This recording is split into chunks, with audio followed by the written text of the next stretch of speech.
Cuando uno camina, cruzas la frontera entre Hidalgo y Puebla, empiezas a entender un poco que Puebla tiene sus propias lógicas de ordenación del espacio. Cuando tú estás hablando de una receta, es muy difícil adjudicar la propiedad de una receta cuando estamos hablando de recetas que son de la comunidad. Pero esta sopita que se hace con esto, con estos ingredientes, a partir de lo que yo estoy diseñando y le pongo mi nombre, pues es mía, ¿no? Es muy importante entender que la lenta emergencia de nuestra cocina mexicana tuvo su carisma más importante en el siglo XIX. Ahí es donde separamos la cocina europea, francesada e incluso europeizante de nuestra cocina. Yo soy Isaura Cecilia García López.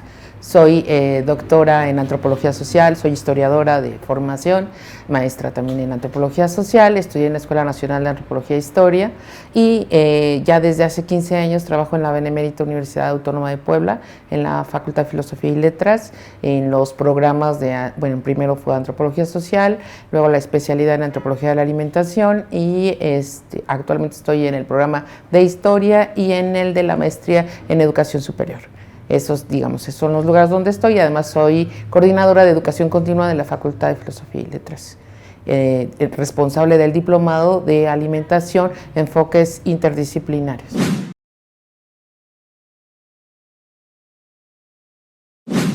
Bueno, el sistema alimentario lo aprendimos de Igor de Gariné. Él estudia justo el maíz, ¿no? en uno de sus trabajos, sobre todo donde él busca la relación entre cultura y naturaleza y encuentra como parte fundamental esta distribución de alimentos y de consumo de alimentos entre alimentos básicos, alimentos secundarios y alimentos periféricos, entre los cuales destaca la base fundamental del maíz como el alimento base. En fases de este sistema se mueve a través de nosotros pusimos recolección, bueno, puede ser recolección, producción, distribución y lo que es el abastecimiento de alimentos hasta el proceso de preparación y consumo de alimentos sería el sistema complejo, ya completo, ¿no? Que sería el sistema alimentario. En el caso mexicano, nosotros tenemos un sistema tradicional alimentario que fue, digamos, si lo vemos desde una perspectiva histórica, teníamos un primer sistema basado en el maíz, somos una cultura del maíz históricamente, ¿no? En alguna de los mapas que tuvimos oportunidad de compartir, si podemos, digamos, encimarlos, podríamos ver el núcleo formativo del desarrollo del maíz desde el teocintli hasta el maíz, ¿no? Entonces tenemos un sistema alimentario basado en la cultura del maíz, en principio. Sería un sistema tradicional que fue complementado evidentemente con la llegada de los productos de ultramar, ¿no? Yo digo de ultramar porque pues no son necesariamente europeos, llegaron vía Europa pero no son de ahí y llegan muchos vía Filipinas, ¿no? Que bueno, que también es digamos, está apoderado por los españoles, entonces tenemos una circularidad de productos de Asia y de Europa que llegan a América y que durante 300 años más o menos muy lentamente van conformando dos cosas, el sistema de alimentación tradicional que tenemos junto con la cultura de la alimentación que se desarrolla en cada uno de nuestros, digamos, regiones, ¿no? Pensando la región del norte, noroeste, pensando un poco geográficamente, ¿no? A partir de ahí, nosotros, digamos, como cultura mexicana, conformamos desde el siglo XIX una cocina mexicana basada en el sistema tradicional, que sí, seguimos denominándolo así, hasta el siglo XX. En el siglo XX, como en todo el mundo, se desarrolló la industria alimentaria. Entonces empezamos a hablar de las latas, las latas de aceite. No sé si ustedes llegaron a ver los cubos como el que cargaba los agüeros, latas de aceite, latas de galletas, conformaron los primeros sistemas de conservación y transporte de alimentos que van a devenir vía ultramar, vía los barcos, y nos van a llegar y vamos a tener un desarrollo industrial alimentario interesante. Y bueno, una serie de fábricas van a aparecer, ¿no? Desde la industria de los chiles, pasando por las pastas, que es una cuestión tremenda, y evidentemente nosotros desarrollamos un producto muy bueno pero dañino para nuestra salud, que es la caña de azúcar, ¿no? Entonces, en este sentido, pues empezamos a conformar un nuevo mapa y digamos que se consolida como sistema tradicional alimentario hasta los años 20, te podría decir, ¿no? Pero después de ahí empieza a invadirnos lo que se llama el sistema moderno de alimentación. Y hoy hablamos de un sistema contemporáneo, incluso un sistema regional de alimentación, que es diferente a esa separación.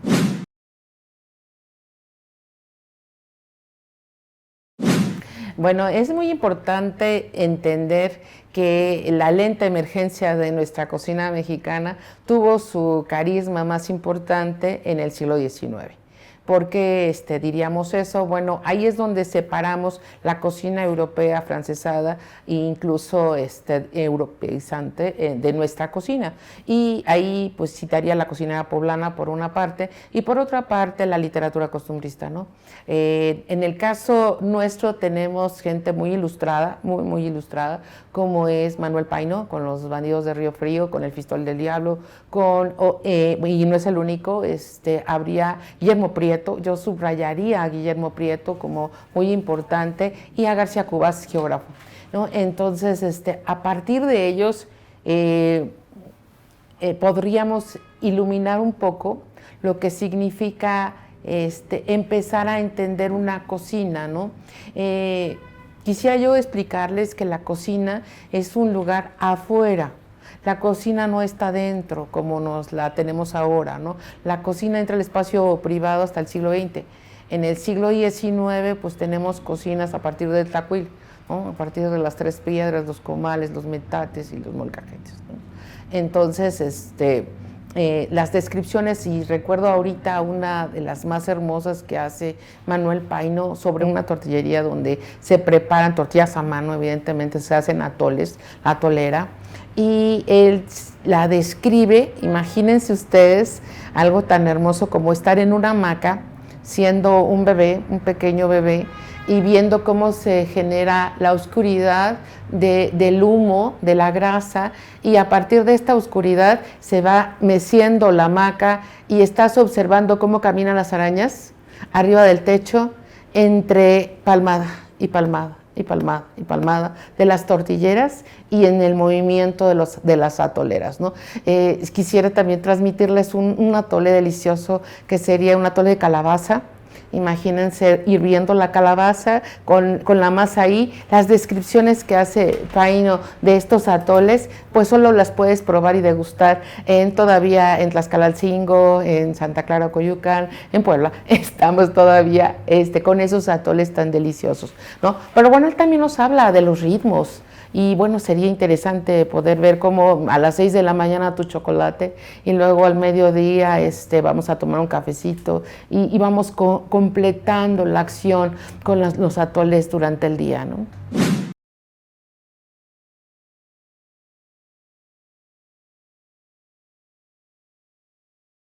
Pues bueno, recuerdo la de la calzada de la Viga, ¿no? A partir de las fruteras, a partir también del lago de Chalco, y cómo van involucrándose, van llegando los mercaderes hasta el centro. Pero eso es cuando ya están acá. Pero nosotros tenemos estas dos rutas, ¿no?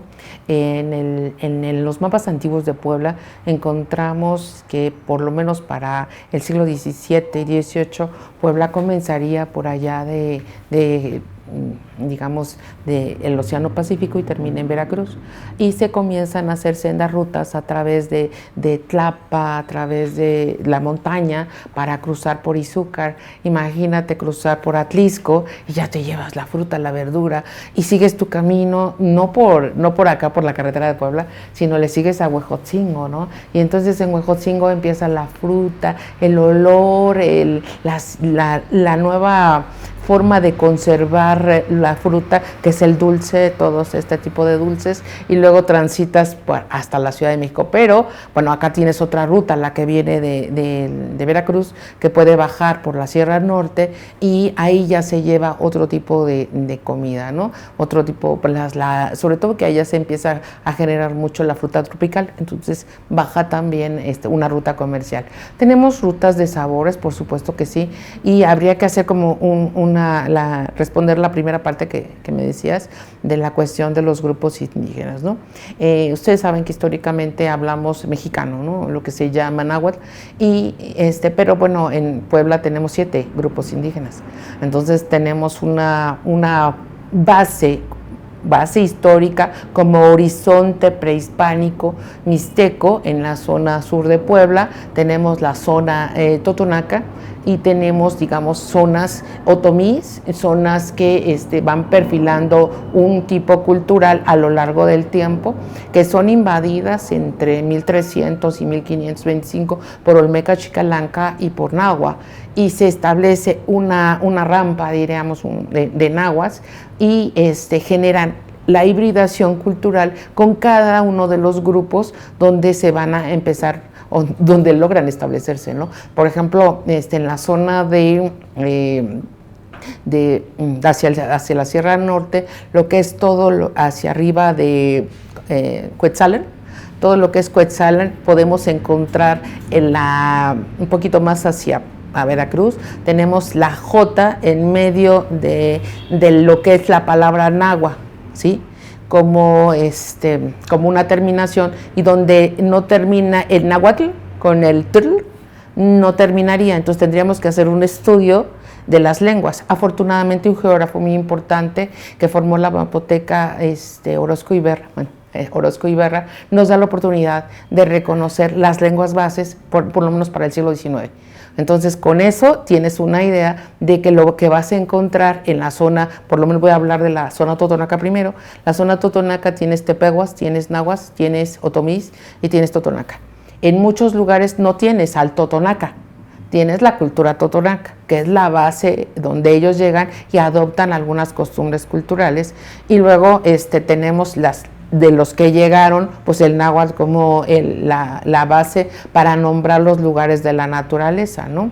Entonces ahí es un lugar principal, ¿sí? De allí, por ejemplo, tenemos 3 cosas importantes: lo que es la alimentación base maíz, tenemos la alimentación también de la relación con la naturaleza, que son los hongos, que casi no se habla de ellos, pero en la sierra puedes encontrar hasta 20 tipos de hongos, ¿no?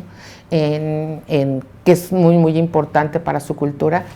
Nosotros, bueno, en esa parte se consume la raíz del chayote, por ejemplo, el chayotextle, se consume, tiene un nombre, por ejemplo, tú encuentras en Veracruz las chicatanas, pero acá se llaman chicales, que son las hormigas grandecitas negras que tenemos por junio. Digo, a la gente a lo mejor no le gusta comerse la hormiga de manera directa, pero la molemos en licuadora con un poquito de tomate, con carne de cerdo, y te la comes muy bien. Entonces, nadie te dice que sí, tú dices que qué rico, ¿no? Entonces, esas son las chicales.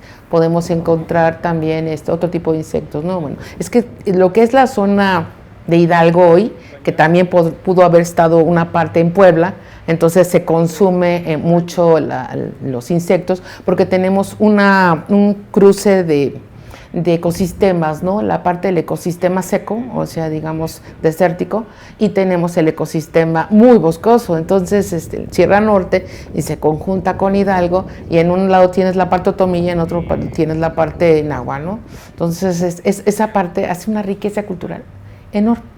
Entonces te da por una parte un sistema alimentario basado en todo lo que corre y vuela la cazuela, y en otro donde estamos observando a qué sabe la la planta, ¿no? Tienes plantas que saben a cilantro y no tienen nada que ver con el cilantro. Tienes plantas que pueden tener sabor a cebolla y no tienen nada que ver con la cebolla, ¿no? Entonces, estéticamente no, pero el sabor sí. Entonces, tú empiezas a encontrar esos elementos de manera microrregional, es decir, por una parte tienes la gran región que es la Sierra Norte y Nororiental, y por otra parte tienes Guayapan, tienes Ixtamaxitlán, tienes esta otra parte de la sierra que va para Pahuatlán y demás.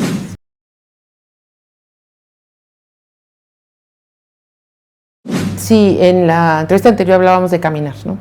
Entonces, cuando uno camina, cruzas la frontera entre Hidalgo y Puebla, empiezas a entender un poco que Puebla tiene sus propias lógicas de ordenación del espacio, y en esas lógicas está lo totonaca, pero hay una cultura del maíz nahua, entonces empiezas a conformar una región más pequeñita que tiene características culturales, valores simbólicos y costumbres un poco diferentes entre un pueblo y otro, ¿no? Entre una región y otra, porque no es solamente el pueblo como comunidad, sino es el pueblo con su extensión territorial, que sería la microrregión, ¿no? Entonces, por ejemplo, yo hablaría de que Tulancingo y Pahuatlán, digamos, esa región, pueden tener semejanzas muy, muy fuertes, muy intensas en relación con la panadería, con las costumbres, con el uso del pascal, que es un tipo de salsa que se hace con pepita de maíz y no es precisamente pipián. Entonces tenemos ahí como elementos y valores socioculturales que están relacionados directamente con esa pequeñez, ¿no? Que no es toda la macroregión que ya tiene Huachinango, que ya empieza a tener otros lugares porque tienen otras lógicas, ¿no? Entonces hablamos de los sistemas tradicionales de alimentación que están generando culturas de la alimentación, ¿no?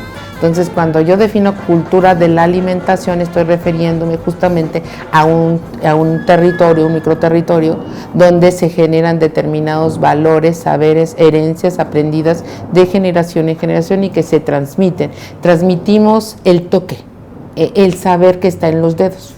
Ese saber es el que se va generando desde la cocina, ¿no? Desde esta cocina abierta, que no es la cocina de nuestras casas modernas, sino es justo este intento que hicieron muchos gobiernos de hacerles estufas de cemento y que le llaman de cualquier nombre en todo el país, pero en realidad son tlacuiles más levantados, son de cemento y ahí están, ¿no? Entonces, en una casa puedes encontrar 3 diferentes, ¿no? El de la dueña de la casa, el de la nuera, el de la que viene del otro pueblo, ¿no? O sea, también esa parte sucede, ahí tenemos cuestiones interesantes. Pero incluso ahí se encuentran las culturas de la alimentación, porque puede ser que encontraste se casó con uno de otro pueblo que es de otra cultura y se hibrida, ¿no? Y los niños que hablan, ¿no? Ahí tenemos serios inconvenientes, ¿no? Pero bueno, eso nos determina que es una cultura de la alimentación. Es esta que transmitimos a través de generación en generación y pasa por el saber, es decir, pasa por la experiencia, pasa por la percepción, pasa por el aprender a recoger qué planta vas a usar para los frijoles, ¿no? Para los frijoles, qué planta van con los frijoles que llevan las bolitas de masas unidas, qué plantas se van a utilizar para determinados tipos de guisos, ¿no? Entonces ahí se va generando una especie de relación de los grupos con la naturaleza, con su bosque, sobre todo en la parte de Teziutlán, en la parte de Cuetzalan, en la parte de Guayapan, de Ixtamaxitlán, donde tenemos todavía una relación muy intensa con la naturaleza, ¿no?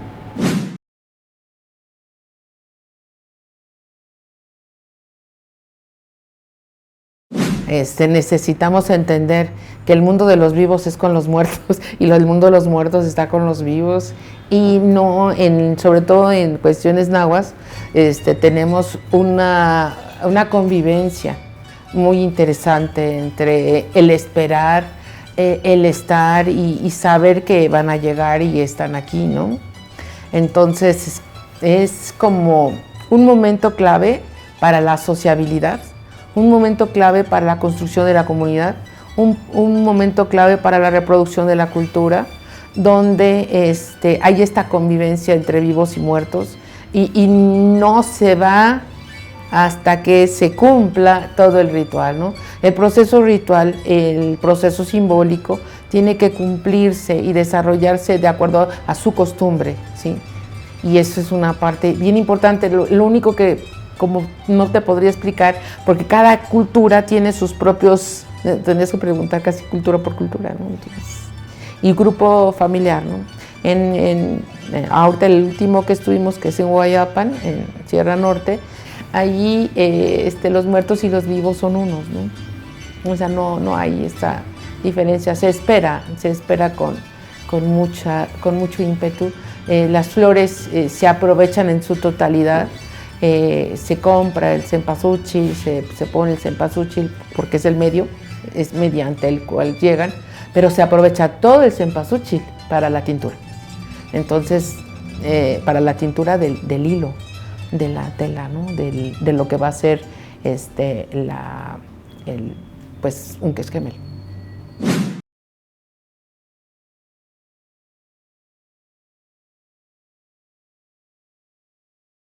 La cartografía, primero que nada, es la base fundamental para un trabajo etnográfico. Entonces, así como decía yo, primero tengo que hacer el levantamiento del uso del espacio, si estoy en una ciudad, pueblo, región o donde quieras que esté. Necesito reconocer qué es lo que tengo alrededor, qué se produce. Nosotros tenemos el plan de hacer estas cartografías, ubicando lo que tenemos de dato ya cartografiado, lo que ya nos dice el INEGI, lo que dice el CEMI, todo lo que ya se tiene de población y de registro, donde podemos localizar digamos, determinadas características, la producción local, las costumbres locales, lo que ya dicen de por sí las fuentes, para poder tener una idea de lo que tú construyes. Entonces, primero que nada, los alumnos que han trabajado conmigo saben que no pueden ir de campo si no han hecho un folleto de informativo. En este folleto informativo, lo primero que tú vas a encontrar es la geografía, ¿no? La carta geográfica del lugar. Entonces, una vez de que tenemos esta geografía, le das la vuelta y encuentras un poco de historia, ¿no? Entonces, la historia local, qué grupo étnico, qué grupos, porque a veces hemos encontrado grupos nahuas, pero es una región mixteca. Entonces, y tenemos grupos en Guibapopolocas que están también ahí presentes, y tienes tlapanecos, ¿no? Entonces, ¿qué grupos tienes dentro de una localidad? Y empiezas a organizar tu información, y la base fundamental para mí es el mapa. Dos tipos de mapa: el que yo te doy, el que encuentro de manera geográfica, pero el que hago. Esa es una parte muy importante, que tú mismo hagas tu mapa de trabajo, ¿no? Que en una media cartulina empieces a ver, bueno, por qué calles, qué cuadrante, porque a veces nos toca por cuadrantes, nos toca del pueblo, por ejemplo, en Pahuatlán, qué cuadrante trabajaste, qué otro cuadrante y qué lugares, ¿no? A partir de ahí reconocemos el uso del espacio, primero que nada las lógicas de ordenación del espacio, segundo los símbolos, todo lo que venga, todos los tatuajes de la ciudad, que aquí en la Ciudad de México es una cosa así como compleja, pero no imposible. Y una vez que encuentras las lógicas, encuentras un poco el uso del espacio, ¿no? Entonces, y pues a generar preguntas, ¿no? Entonces empezamos a construir lo que sería el territorio del sujeto con el que estemos trabajando, a partir de ellos y nosotros, ¿no?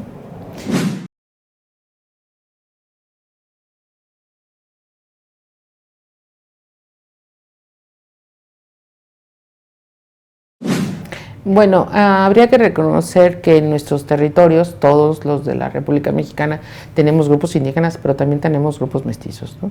Y que cada grupo familiar pues ha generado determinadas costumbres alimentarias y hábitos y patrones alimentarios. Entonces, cuando tú estás hablando de una receta, es muy difícil adjudicar la propiedad de una receta cuando estamos hablando de recetas que son de la comunidad, como el pascal, que les decía yo.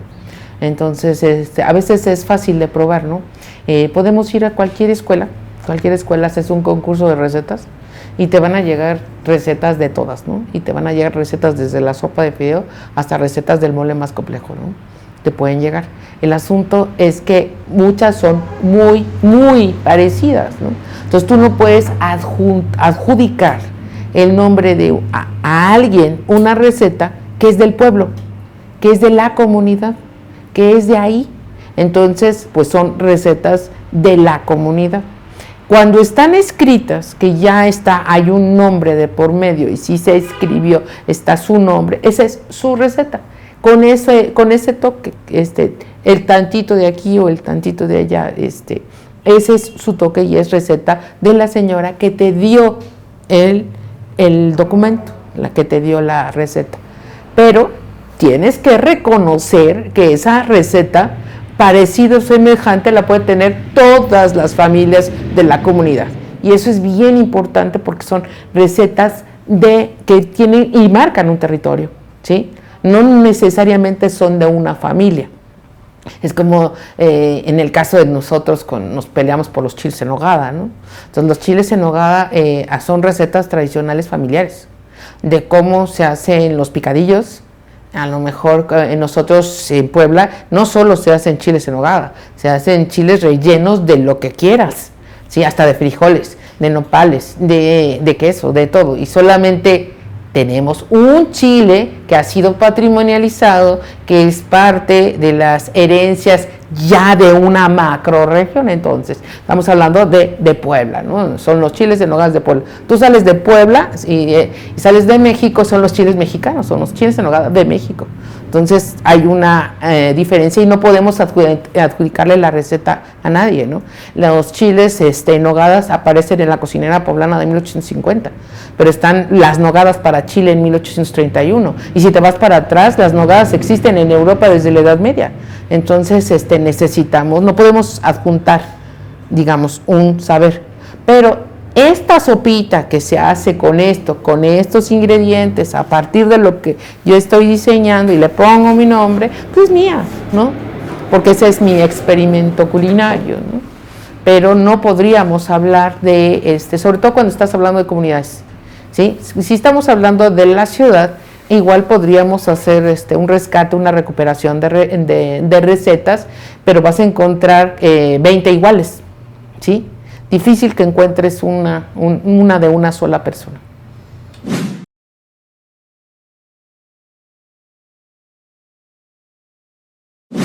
Es un patrimonio cultural intangible si lo aprendiste por herencia. Si tú aprendiste a hacer un mole desde tus abuelas y así te lo enseñaron y tú lo vas a enseñar y es parte tradicional. Si estamos hablando de la estandarización del mole y todas las veces que vayas a Puebla y a determinados lugares encuentras el mismo mole, pues es gastronomía, ¿no? Pero ellos hacen una representación del patrimonio cultural intangible, de los saberes, las herencias de nuestras comunidades, por supuesto que sí.